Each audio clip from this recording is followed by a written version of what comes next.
அவரு நடந்த விஷயத்த சொன்னாலே போதுங்க. என்ன பேசணும்னு நீங்க அவருக்கு சொல்லி கொடுங்க. அவனுக்கு சொல்லி கொடுக்கறதுக்குள்ள என் தொண்டை தண்ணியெல்லாம் வத்தி போயிடுமே. சரி, முயற்சி பண்றேன். அவர்கிட்ட பேசி பார்க்கலாம்.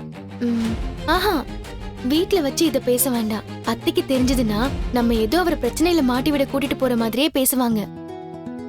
ஆஹா, திரும்பவும் என் அம்மாவை கரெக்டா புரிஞ்சு வச்சிருக்க மீனா. நீ இங்க வச்சு பேசணும்னா அம்மா அதை களைச்சு விட்டுருவாங்க. நம்ம உனக்கு உதவி பண்றது அவங்களுக்கு பிடிக்காது.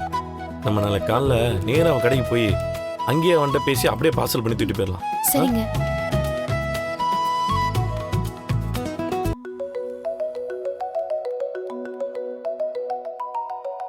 பாஸ், உங்க தம்பியும் தம்பி ஒய்ஃபும் ஷோரூம்க்கு வராங்க.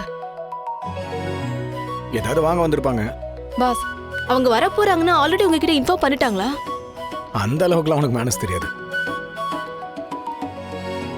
ஓ, வாங்க வாங்க. என்னடா 2 பேரும் ஷோரூமுக்கு வந்திருக்கீங்க, என்ன விஷயம்? நம்ம வீட்டுக்கு பொருள் வேணும்னா அம்மா சொல்லியிருப்பாங்களே. ஓ, பொண்டாட்டி வீட்டுக்கு வாங்க வந்திருக்கியா? டிஸ்கவுண்ட்லாம் கிடையாதுப்பா, எல்லாம் ஒரே ரேட் தான்.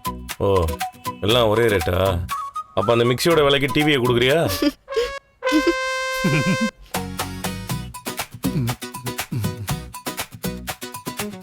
டேய், உனக்குன்னு தனி டிஸ்கவுண்ட் இல்லைன்னு சொல்ல வந்தேன். நீ அப்படியே கொடுத்துட்டாலும். நாங்க பொருள் எல்லாம் எதுவும் வாங்க வரல. அப்ப எதுக்கு வந்தீங்க? என்ன வேணும்? அப்பா வீட்டில் நிம்மதியா இருக்கணும்டா, அதான் வேணும்.